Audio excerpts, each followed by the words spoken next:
Hoy vamos a hablar de la independencia de la India y el fenómeno de la partición.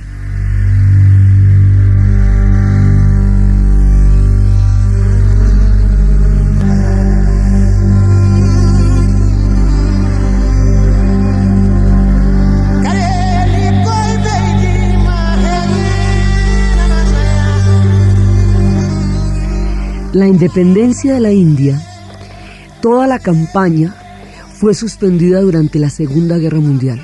Gandhi le había escrito una carta a Churchill diciéndole que no tiene honor quien ataca a un enemigo en peligro, que mientras Inglaterra estuviera en su hora aciaga, en el momento más terrible de la historia, sola defendiendo a Europa contra los nazis antes de la entrada de los Estados Unidos a la guerra, y cuando la guerra relámpago ya había acorralado a todos los ejércitos aliados, la India suspendería la campaña de la independencia, y la suspendieron durante la Segunda Guerra Mundial. Y fue una lección histórica igualmente maravillosa. Entonces, además desde otro punto de vista también era una cosa tremendamente astuta, porque es que si hubieran ganado los nazis no hay sujeto. De eso no se había podido sacar nada, nadie hubiera podido sacar nada de eso tampoco. Entonces, para la campaña de independencia. Y cuando ya termina la Segunda Guerra Mundial, quedan las cosas claritas. Inglaterra queda del bando de los vencedores, terriblemente maltrecha y estremecida, pero del bando de los vencedores. Las cosas quedan claras, entonces bueno, ahora sí en qué íbamos, y entonces arrancan otra vez. Ya en ese momento es un tironcito nomás, ya es un solo envión, porque ya está hecho todo, ya se hizo la marcha de la sal, el boicot de las manufacturas inglesas, ya se hicieron todas las marchas, ya se sentó el precedente de que la civilización era de la India, y que la reacción de los británicos frente a la nobleza, el enaltecimiento y la magnanimidad del alma de los hindúes había sido la violencia.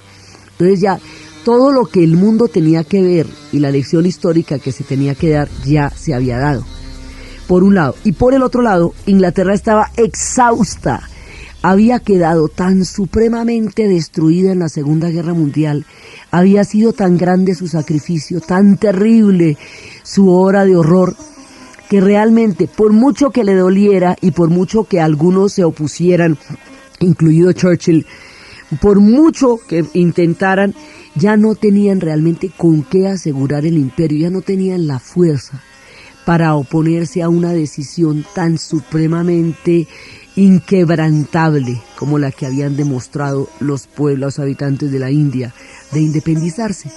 Entonces, ahí ya la cosa se va a desarrollar en términos muy, digamos, de llegar a un punto de independencia. Eso es como la última fase de toda la lucha.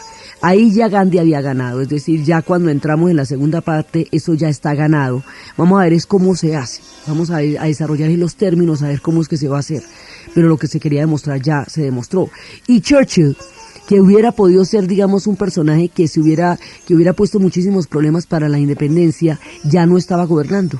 Porque cuando Churchill gana la guerra, llaman a elecciones y pierde las elecciones, porque los ingleses han decidido que el hombre que los llevó a la victoria durante la guerra no será el hombre que los gobierne en la paz, porque en la paz van a necesitar es un personaje de espíritu reconciliador, que no era Churchill. En la guerra necesitaban a un guerrero, en la paz a un reconciliador. Entonces Inglaterra necesita reconciliarse, Inglaterra necesita crear el Estado benefactor, porque después de un sacrificio tan absolutamente aterrador como el que se les había pedido durante la Segunda Guerra Mundial, algo tenía que dárseles a cambio, lo suficientemente importante para que hubiera valido la pena tanto sacrificio. Entonces lo que les dan en retorno por haberles pedido las cosas que les pidieron, por todo la sangre, el sudor y las lágrimas, es el Estado benefactor, la seguridad social desde la cuna hasta la tumba.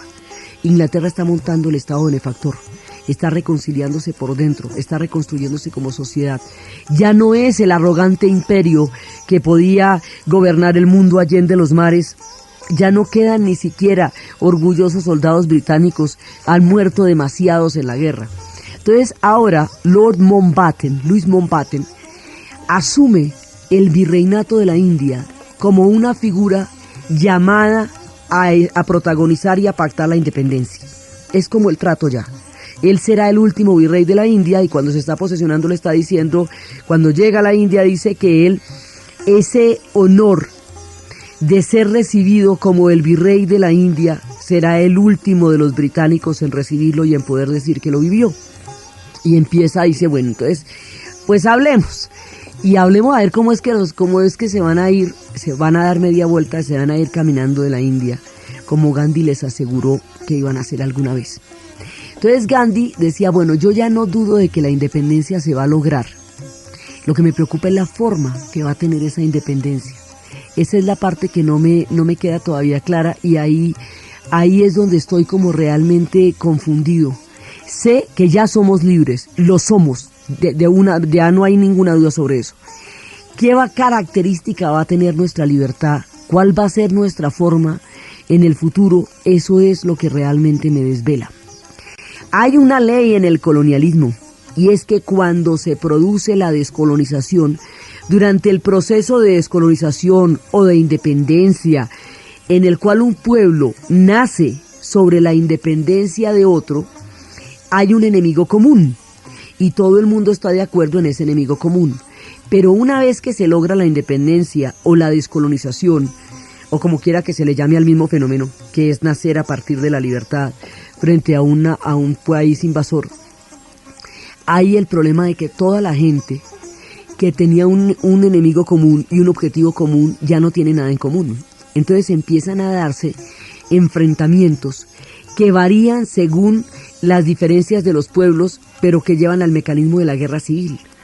Por eso, inmediatamente después de las independencias vienen las guerras civiles, y de eso no se ha exceptuado nadie. En América Latina hay cualquier cantidad de guerras civiles en el siglo XIX, nosotros la tuvimos entre federalistas y centralistas, los norteamericanos la van a tener no inmediatamente después, pero al ratico, entre el sur y el norte, los argentinos, que fueron los primeros en independizarse, las tuvieron de una vez en 1813, cuando se independizaron, 1812, cuando logran la independencia en 1812, ahí empiezan las guerras civiles. En África, las guerras civiles empiezan después de la descolonización. En la India va a pasar lo mismo. Pero entonces no es el enfrentamiento entre dos proyectos políticos, sino es el enfrentamiento entre dos grupos religiosos, los hindúes y los pakistaníes. Los musulmanes empiezan a plantear la necesidad de un Estado musulmán. Temen que la independencia de la India los vaya a tratar como una minoría y los vaya a deprivar de derechos y los vaya a someter. Dicen que ellos no quieren pasar de la subdominación inglesa a la dominación hindú, y como ellos estuvieron apoyados en los ingleses siempre se apoyan en un grupo contra otro. Entonces durante mucho tiempo se apoyaron los musulmanes contra los hindúes, porque esa es la característica del colonialismo, esto de dividir y triunfarás, pues de todas maneras Maquiavelo es europeo, no le puede olvidar a uno eso. Y esa estrategia la utilizaron en todas partes, desde las tribus aztecas que Cortés dividió, hasta las tribus incas, todas han sufrido ese fenómeno de apoyar a un grupo contra otro. Entonces los musulmanes están pidiendo un Estado independiente. Ese pedido está encabezado por un hombre llamado Ali Jinnah. Ali Jinnah, que es el forjador del Estado de Pakistán, es un personaje que tiene, digamos, dificultades muy grandes para relacionarse con Gandhi y Gandhi para relacionarse con él. Gandhi lo llamaba el hombre con un problema para cada solución. Decía que era bien complicado negociar con él porque bloqueaba las cosas, siempre bloqueaba las cosas. Aquí hay una paradoja de la historia. Jinnah va a plantear la partición como condición de surgimiento de la nueva India. Y aquí pasa una cosa muy grave. Se supone que la partición se hace para impedir la guerra civil, pero la partición va a generar la guerra civil. Gandhi considera que la partición de la India es una fatalidad de lo peor que pueda pasar, porque alborotar los odios entre hindúes y musulmanes va a llevar a ríos de sangre que no se van a poder contener y que van a llenar de odio los corazones de un pueblo que se ha llenado de paz, de dignidad y de amor para independizarse. El mismo trabajo que él considera que fue tan importante para llevar a la independencia se puede voltear en el momento en que las personas sientan odio. Digamos, el odio que va a implicar el enfrentamiento entre hindúes y musulmanes es lo que más le preocupa a Gandhi, el odio en los corazones. Porque cuando se prenden esas semillas de odio son muy difíciles de arrancar y muy difíciles de cambiar, y eso era lo que a él le preocupaba más que nada. Pero las fuerzas se van polarizando. Jinnah no va a admitir otra posibilidad. Y es más, Jinnah va a morir al poco tiempo. Jinnah estaba gravemente enfermo cuando se dieron todas las circunstancias de la partición, y como en esas cosas de la historia, si de pronto la partición se plantea o se pospone más tarde, a lo mejor no se hace, porque ya muerto Jinnah de pronto ya no hubiera tenido esa capacidad de liderazgo que él tenía. Pero él estuvo ahí, él partió la India y luego él murió. Entonces la India se va hacia la partición, y la partición implica arrancarle un pedazo del corazón a la India, que es toda la parte del norte, que fue el imperio del antiguo reino mogol y el último de los florecimientos de los reinos de la India antes de la llegada de los británicos.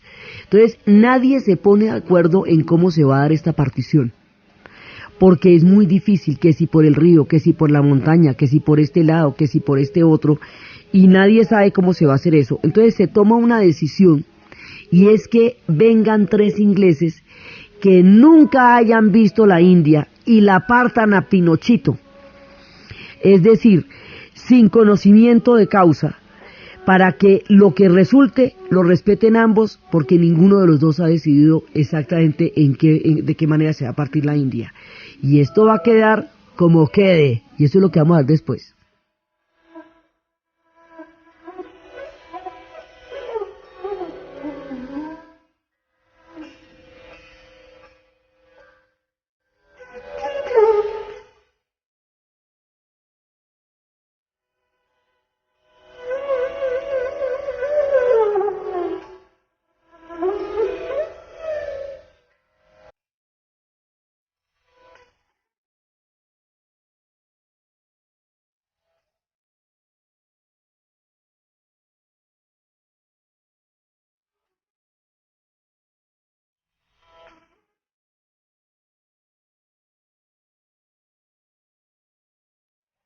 La partición de la India va a generar una gran cantidad de heridas que todavía no se han podido sanar.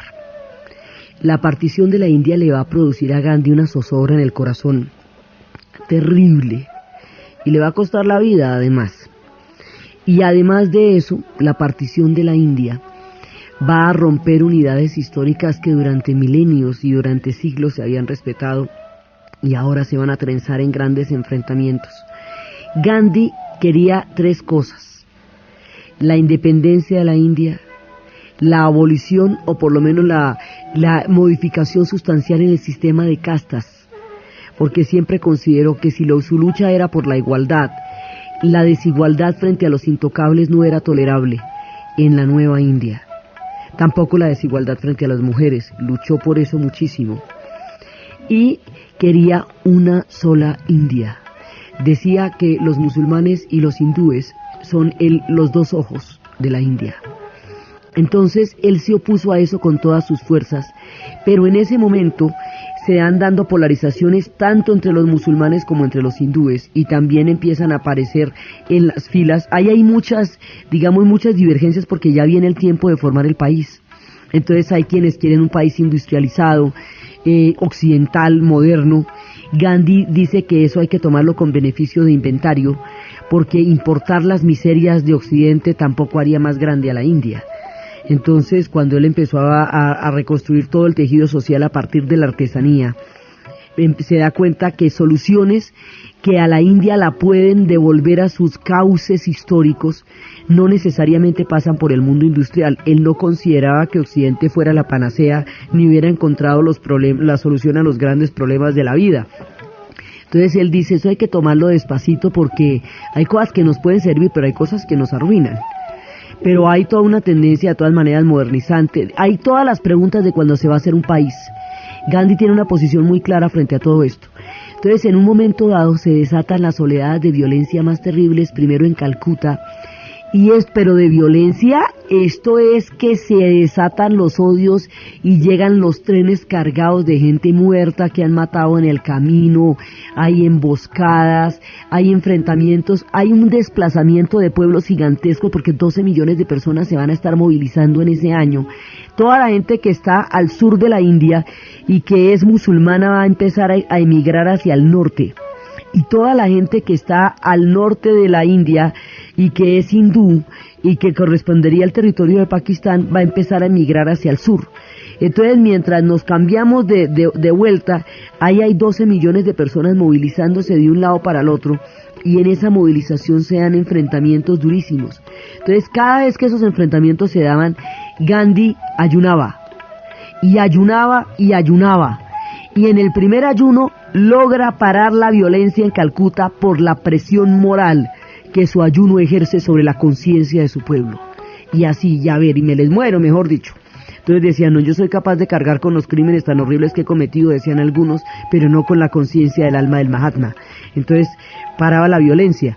Pero era una dinámica muy compleja, esa guerra civil va a ser pavorosa, es un año, pero es un año gravísimo. Y después hay un momento en que la violencia se ha desatado con tales características, que ha sido una manera tan terrible, que Gandhi dice, mire, yo estoy dispuesto a hacer absolutamente lo que sea por evitar esta violencia y por evitar la partición. Si para evitar la partición habría que darle el gobierno a los musulmanes, pues le damos el gobierno a los musulmanes. Pero aquí no puede haber partición porque la partición va a generar una cantidad de problemas que no vamos a poder solucionar en el futuro. Entonces, él toma la determinación más radical, es hablar con los musulmanes, pactar con ellos y si quieren que gobiernen, pero que la India se mantenga unida dentro de todos sus límites históricos. Cuando toma esa decisión, y ya lo va a hacer al día siguiente, esa tarde, cuando estaba recibiendo la gente que iba a saludarlo y que iba a orar con él, un hombre de la casta brahmin, disfrazado en ese momento, se cuela entre la multitud y lo asesina. Y mata al alma más grande del siglo XX. Asesina al hombre más maravilloso que dio el siglo XX, y el siguiente, porque nos tocaron dos en ese siglo, que sería Martin Luther King, tomando todas las experiencias y las lecciones del Mahatma para el sur de los Estados Unidos, también sería asesinado. Perseguidos por el odio y la intolerancia, mueren estos hombres de alma grande.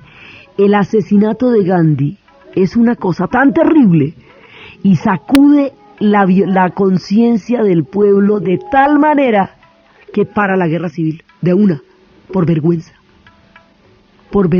total, porque nadie puede creer que algo así haya pasado, que de sus propias manos haya salido el asesino del Mahatma.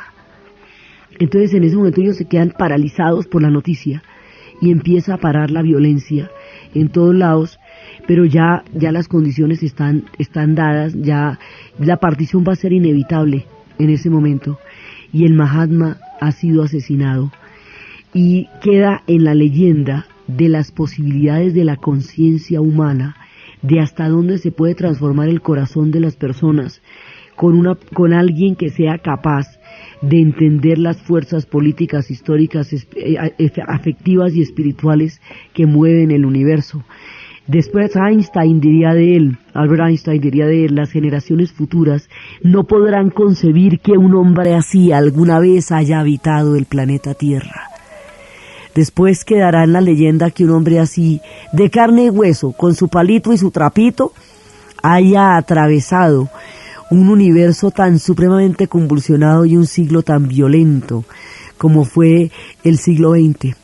Entonces, ahora, el Día de la Independencia, que fue el 15 de abril de 1947, decían los astros que era el peor día del mundo, pero no hubo manera de modificarlo, los ingleses no modifican sus calendarios, y en esta noche de la libertad narran cómo es que se están dando toda la cantidad de circunstancias que están confabulándose para el momento de la partición.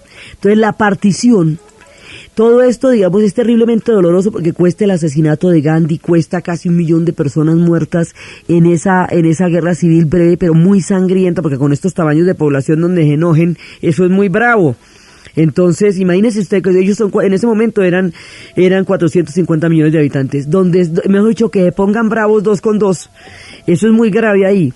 Entonces, en este momento la India marcha hacia la partición, y la partición, los, digamos, hindúes y musulmanes se ponen de acuerdo en que la hagan 3 ingleses, como mejor les parezca, digamos, de una manera arbitraria, para que no haya ningún peso en la decisión, ni de unos ni de otros, y nadie pueda echarse la culpa entre sí de la partición.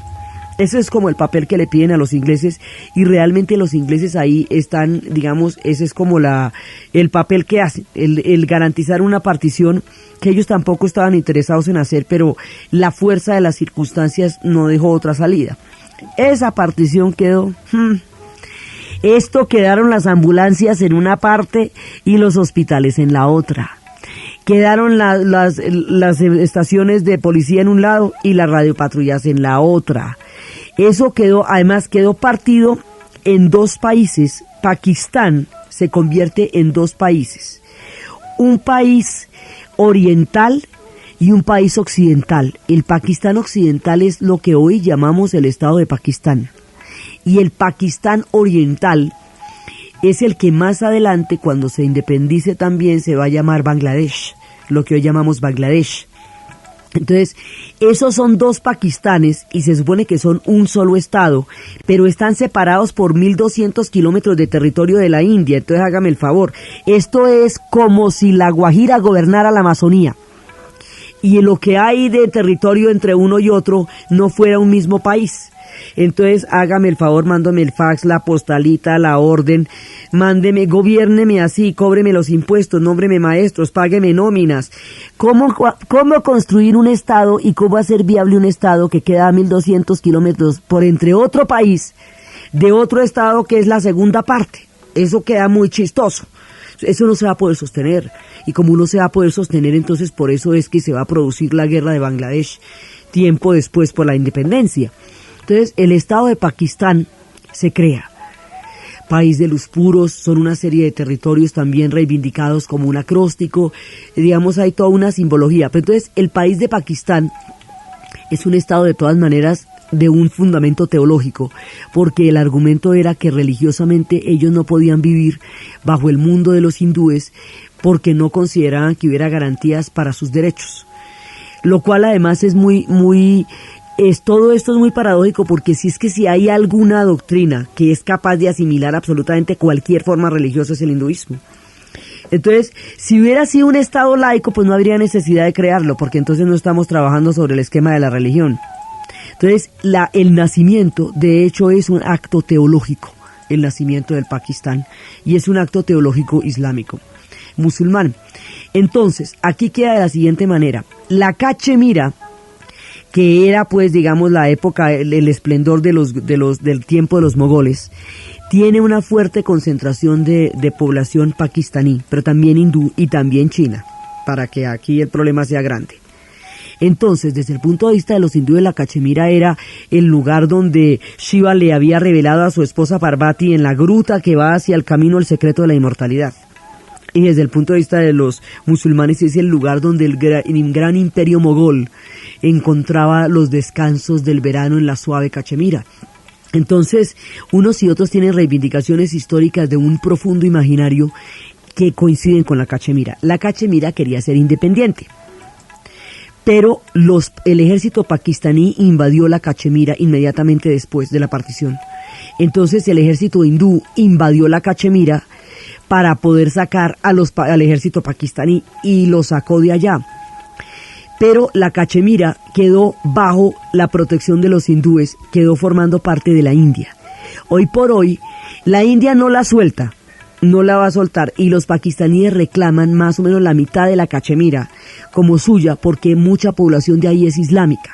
Los chinos también han estado en esta reclamación y en un momento dado dijeron que ellos eran hermanos de los hindúes y que los chinos eran bye bye con los hindúes, eran hermanos de los hindúes y entonces los hindúes retiraron las tropas que tenían del lado chino de la Cachemira porque los otros salían con banderitas diciendo que eran hermanos, entonces los otros llegaron y ¡pin! Metieron las tropas y les quitaron un pedazo de territorio ahí que porque era chino, así rápidamente, 1, 2, 3. Entonces, esto es un problema de nunca acabar, porque nadie se pone de acuerdo, y mientras no se ponen de acuerdo, la preciosa Cachemira, con sus hermosos ríos, con su clima suave y precioso, con su azafrán, con sus cabras que producen el cachemir, y con todas las características paradisíacas con las cuales se hizo en ese umbral del Himalaya, arde.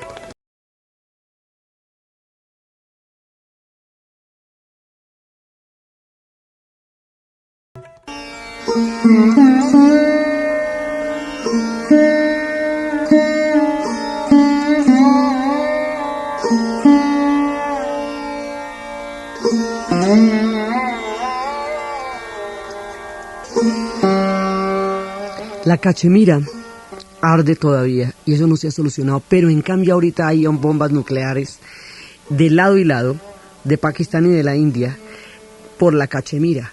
Entonces la Cachemira desde el momento de la partición hasta ahora ha tenido como 5 guerras grandotas y enfrentamientos continuos. Y en este momento pues está muy cerca de la zona de Candela, de toda el Asia Central que está en este momento de una manera inflamable. Pero el origen de todos estos conflictos es la partición.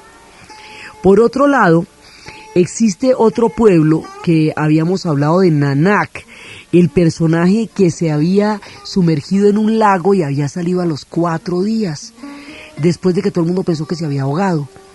Entonces cuando salió le dijeron, bueno, ¿y qué esto qué fue? Dijo, no, pues ¿cómo les parece que vi a Brahma? Vi el rostro de Brahma y resulta que Brahma no es ni hindú ni musulmán. Ah, no. Entonces empezaron a seguirlo hindúes y musulmanes a lo largo de su vida. Cuando ya iba a morir, porque él sabía qué día era el que iba a morir, había la lucha de cómo lo iban a enterrar o cómo lo iban a cremar. Lo cremarían si moría por el rito de los hindúes, lo enterrarían si moría por el rito de los musulmanes. Entonces él dijo que pusieran flores frescas alrededor de su cadáver, al lado y lado, a un lado los hindúes, a otro lado los musulmanes, y que cuando él muriera al otro día, cuando llegaran a ver el cadáver, las flores que estuvieran más secas, más limpias, más frescas, las flores que estuvieran más frescas, así sería la manera como sería su rito mortuorio. Al otro día, cuando fueron a mirar, ambos ramos de flores estaban igualmente frescas, es decir, cualquiera de las dos cosas valía. Este sincretismo entre el Islam y el hinduismo que va a llevar Nanak da el origen religioso a los Sikhs. Los Sikhs son los habitantes de un estado que es el estado más rico de la India, que es el Punjab. El Punjab había sido durante, el relato de Nanak es del siglo XVI, así que desde el siglo XVI al siglo XX, los Sikhs habían convivido perfectamente en paz, hindúes y musulmanes, porque la naturaleza de la religión Sikh es precisamente una fusión, un sincretismo entre esas dos religiones. El Punjab, una tierra próspera, rica, pacífica, pluralista, fue roto en la mitad de la partición sin la delicadeza de contarle a los Sikhs que les iban a partir el Punjab. Entonces, una parte del Punjab quedó en Pakistán, otra parte del Punjab quedó en la India.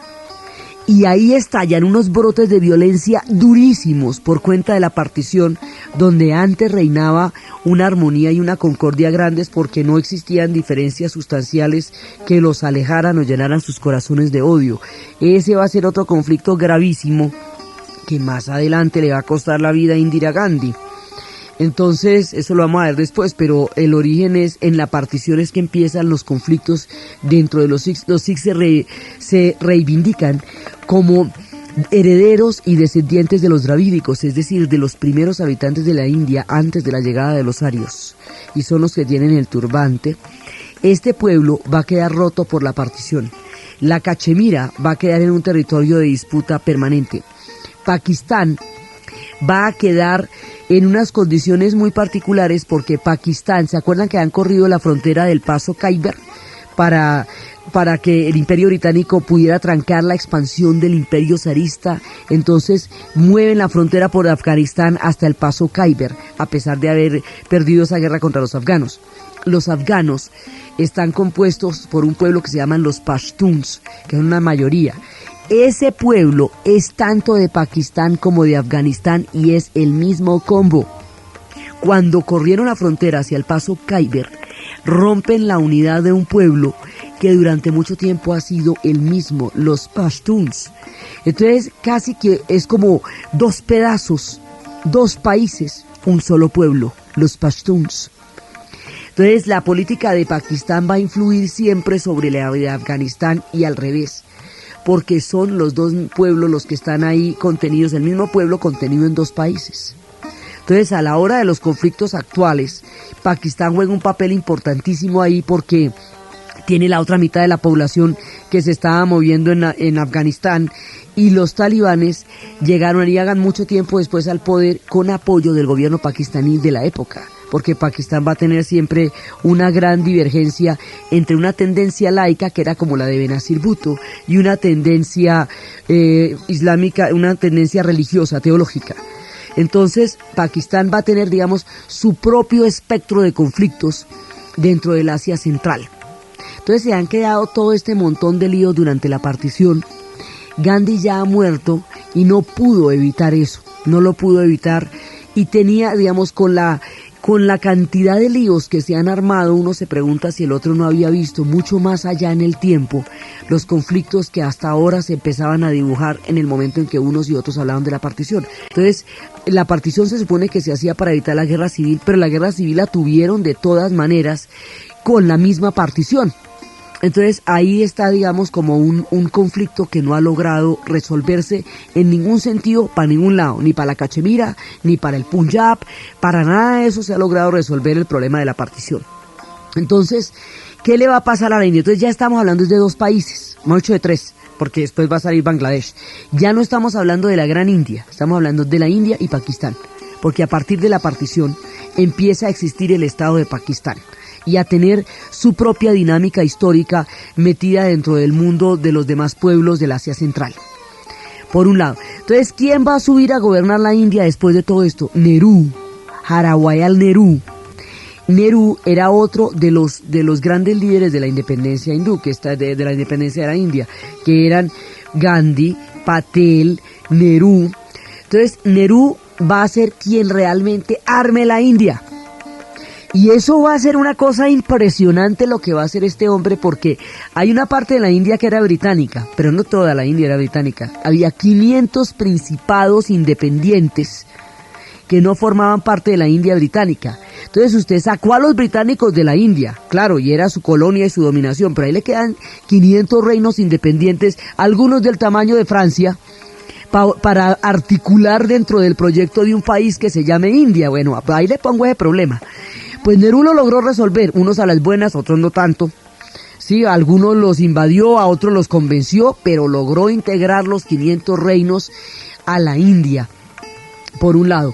Ahora, esto empieza a gobernarse, la India es un estado secular.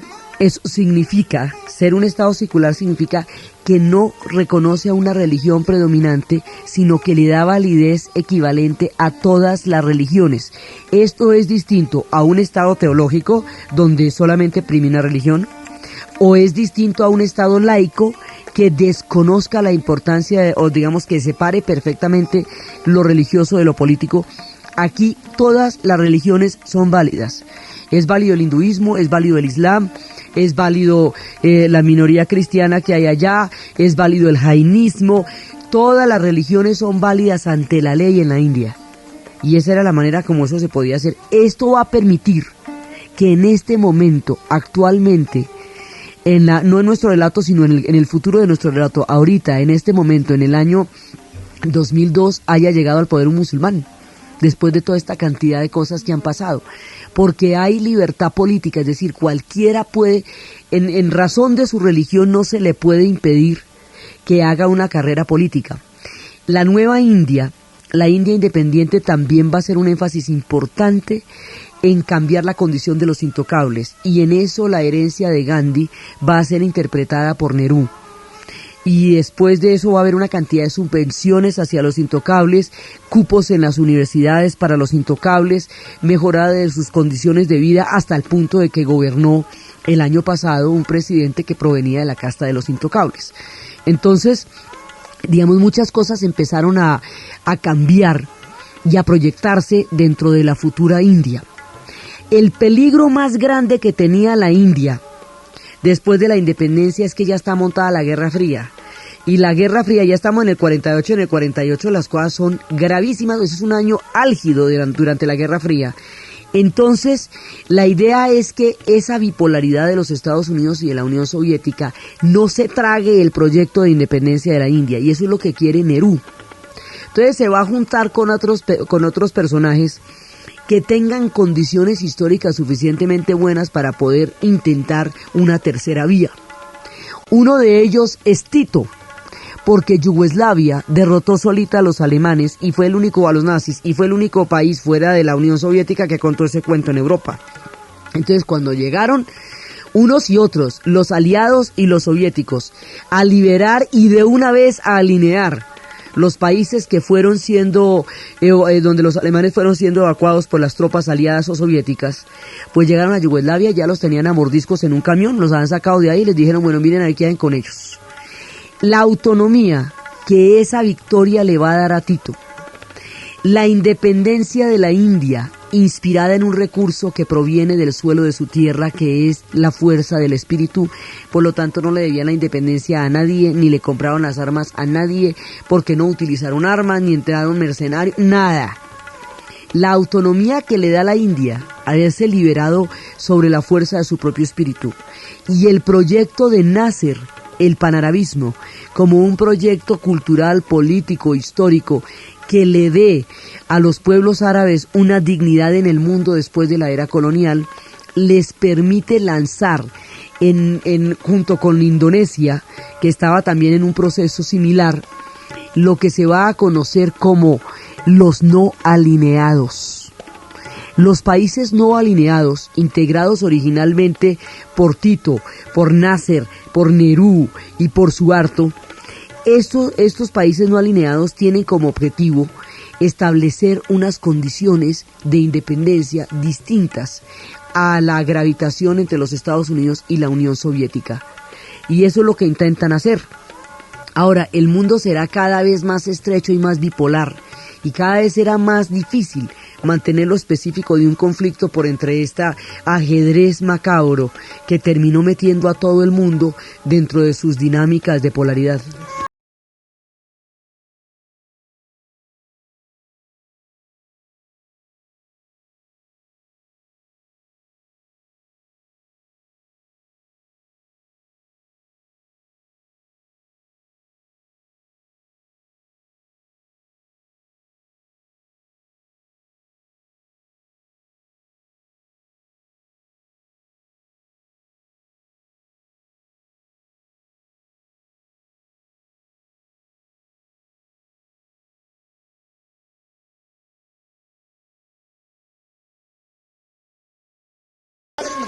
En ese ajedrez geopolítico, los no alineados empiezan a intentar una tercera vía, y más adelante en la conferencia de Bandung en Indonesia se va a plantear un término histórico, los países del tercer mundo, es decir, todos los pueblos que no forman parte del mundo de las potencias, y la mayoría del planeta Tierra. A pesar de que nuestra descolonización fue un siglo antes, y a pesar de que nuestros problemas en el siglo XX no tuvieron que ver directamente con un proceso de descolonización, América Latina también queda dentro de los países del tercer mundo, digamos eso para precisiones históricas, no va y nos confundamos de barrio. Entonces, resulta que empieza una conciencia de una nueva forma de abordar el orden económico y social, que dé oportunidades a los pueblos más empobrecidos y a los pueblos que están recién naciendo y que están despertando al alba de las independencias. Ese es el proyecto. Pero resulta que la bipolaridad de la Guerra Fría va cerrando filas, y los norteamericanos se van a apoyar en Pakistán para buscar su presencia en la zona, y eventualmente, a pesar de todos los intentos de una neutralidad, la India va a terminar apoyándose en la Unión Soviética. La India pidió a los Estados Unidos créditos de apoyo para desarrollo después de la independencia, pero no los obtuvo, y la Unión Soviética encantada se los dio, porque lo que negaban los unos los otros lo consideraban una papaya maravillosa, y allá llegaban con los créditos felices de la pelota. Entonces, de todas maneras, ellos crearon ese referente histórico, pero la bipolaridad de la Guerra Fría terminó por absorber. Y ahí el conflicto de la India y Pakistán, que era un problema entre hindúes y musulmanes, se nos vuelve un problema de la Guerra Fría. Entonces se contamina de la dimensión de la Guerra Fría, y la mecánica de la Guerra Fría hace que la especificidad de un conflicto, su origen y sus características se pierda dentro del enfrentamiento este-oeste. Entonces, el otro peligro que tienen ellos en sus enfrentamientos es que les toque un orden mundial encima que incluya sus conflictos en los conflictos que el orden mundial está generando, como les puede llegar a pasar ahorita con la Cachemira, que ellos están estacionados en una zona peligrosísima donde se quieren armar muchísimos incendios. Pero la India empieza su vida independiente. Ahora, la muerte de Gandhi, vergonzosa como es para todos, porque es increíble que un hombre así haya sido asesinado, a pesar de la muerte de él lo que hizo fue crear un referente, un paradigma. Eso es lo más difícil del mundo. Los paradigmas son aquellos ideales sobre el cual se mueven las personas, aquello que debe llegar a ser, que se aspira a ser, que se piensa que se puede ser. Sin esos referentes, usted no tiene linternas para avanzar en la oscuridad del bosque, porque la realidad y la historia y las sociedades son terriblemente caóticas. Si usted no tiene como un punto, un faro, una mira hacia dónde llegar, pues usted está en la mitad del caos, y esa es una situación sumamente delicada, ¿no? Si sabremos nosotros. Entonces, resulta que lo que Gandhi hizo fue crear un paradigma, fue crear un referente, fue crear una manera distinta de concebir la historia, que no justifique la guerra, que no justifique la violencia, que se oponga a la teoría de que la guerra es la política por otros medios, o que la violencia es la partera de la historia y que por lo tanto está previamente legitimada para todo proceso de transformación. Esas dos ideas que habían atravesado todo el siglo XIX y que hacían carrera en el siglo XX se enfrentan con otro paradigma que dice: no, se puede cambiar el corazón humano sin hacerle daño a tu hermano, sin hacerle daño al otro. Ese paradigma está ahí y sigue vigente. Y sigue vigente para que las conciencias, cuando un paradigma se hace, es trabajo de la conciencia universal y de la conciencia histórica llegar a poder alcanzarlo. Pero crearlo es lo más difícil del mundo. Para eso se necesitan esas excepciones de la historia. Gandhi lo creó. Existe otra vía para resolver los conflictos. La India lo probó. Después tuvo una guerra civil, sí. Violenta, sí. Como le pasa a todos los pueblos que se descolonizan y empiezan a plantear cómo es que van a ser sus proyectos históricos. Se desarrollaron una serie de polaridades, sí, se llevó a la tragedia de la partición. Pero el referente histórico que la independencia de la India dejó para la humanidad está intacto.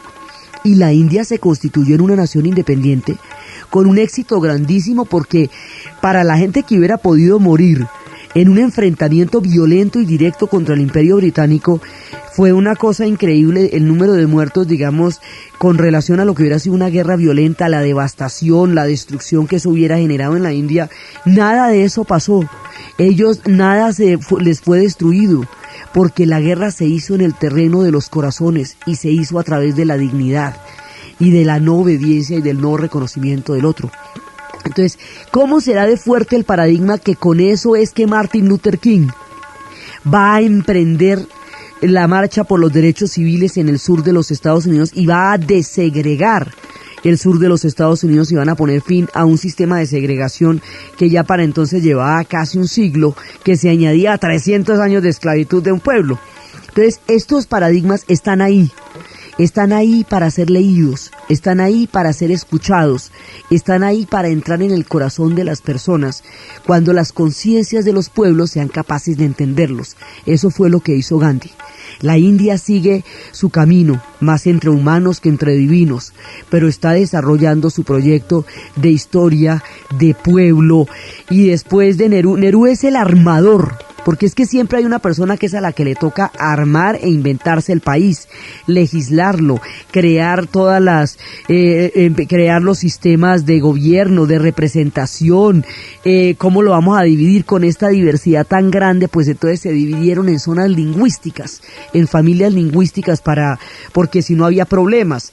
Entonces, como eso tiene más de 84 lenguas que se hablan allá, se habla el inglés. Todo el mundo habla inglés porque si no, pues imagínese.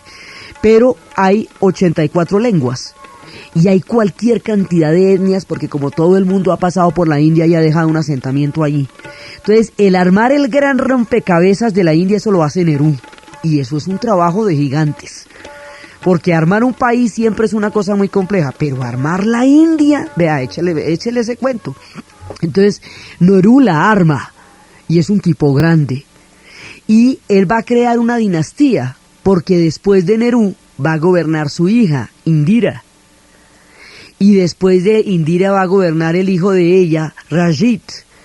Y después, bueno, ahí vienen dos tragedias grandísimas, porque Indira va a morir precisamente por un ataque al templo dorado de los Sikhs, y Rajit va a morir por su posición frente a los tamiles. Esos son conflictos que vamos a ver cómo se desarrollan ya en las siguientes décadas de la historia de la India. Pero la India se independiza, empieza a trabajar en contra de la desigualdad de las castas, empieza a buscar un terreno en el desarrollo histórico y en el desarrollo económico también, manteniendo la tradición de la rueca que va a llevar a tener hoy por hoy una industria textil gigantesca. Pero la India empieza a buscar el equilibrio entre el progreso y la tradición, entre el punto de su ancestral paso por la tierra y la mitad del siglo XX en la cual nace como país. Entonces empieza a buscarle el equilibrio a las dos fuerzas y va a tener grandes desarrollos en uno y otro sentido. Hoy por hoy la India es uno de los países que se ha constituido una potencia en lo que a sistemas se refiere. En los pueblos más apartados hay internet y hoy por hoy tiene una de las industrias cinematográficas más grandes que pueda uno imaginarse que se fueron desarrollando desde esa época. Entonces tiene grandes polos de desarrollo, tiene grandes niveles de miseria, pero la miseria en la India significa también otra cosa, porque como hay un sentido de la no posesión, entonces también alguna parte de esa miseria son actos de renuncia hacia toda materialidad y actos de no posesión. Tiene un contenido diferente al que va a tener en Occidente. Muchos personajes van a pasar por la historia de la India. Después va a tocar el tiempo de Indira, después el de Shastri. Todo eso lo vamos a ver más adelante. La relación de lo que va a pasar entre Indira Gandhi y el pueblo de los Sikhs y el templo dorado en Amritsar. La relación entre lo que va a pasar con Rajit y los tamiles, el gobierno de Shastri, la constitución de la India como estado, los conflictos que Pakistán va a tener dentro de las diferentes fronteras. Todo eso lo vamos a ver dentro del desarrollo de la India hasta llegar a la actualidad. Vamos a ver también la influencia que la India ha tenido en Occidente a través de lo que hoy conocemos como la nueva era, que es la percepción occidental de la espiritualidad hindú. Vamos a ver cómo se van a poner en contacto con ellos a través del hipismo, que va a buscar en las fuentes de la India la espiritualidad que la sociedad de consumo le niega, el sentido y la trascendencia que Occidente no ha podido renovar dentro de las sociedades de consumo. Vamos a ver eso. Vamos a ver cómo la independencia de Bangladesh va a llevar a un estado de hambruna terrible por las condiciones de la guerra, alrededor del cual se va a hacer un concierto de beneficio que va a dirigir George Harrison a pedido de Ravi Shankar. y cómo a partir de ese concierto empiezan los conciertos del rock de beneficio y empiezan los contactos culturales fuertes entre Occidente y esa India. Vamos a ver todo eso. Pero antes de ver todo eso, vamos a hacer una pausita para el tiempo de la Navidad. Entonces vamos a hacer 2 programas que van a salir en el tiempo de la Navidad y en el tiempo del Año Nuevo sobre estas épocas y sobre estas fechas, y luego continuamos con las condiciones de la India actual y con la nueva era y con la influencia profunda que esta gran civilización ha tenido y está teniendo y va a tener sobre nuestra percepción del mundo. Entonces, desde los espacios confusos y ambivalentes de la partición, desde el más profundo de los temores de Gandhi, desde los paradigmas que creó para la humanidad en su conjunto, desde la paz de su corazón hasta la dignidad de sus actos, y desde todos los avatares y de todos los destinos que un pueblo tiene que atravesar para llegar a conocerse y a existir en la historia, en la narración de Ana Uribe, en la asistencia técnica César Moreno, y para ustedes feliz domingo.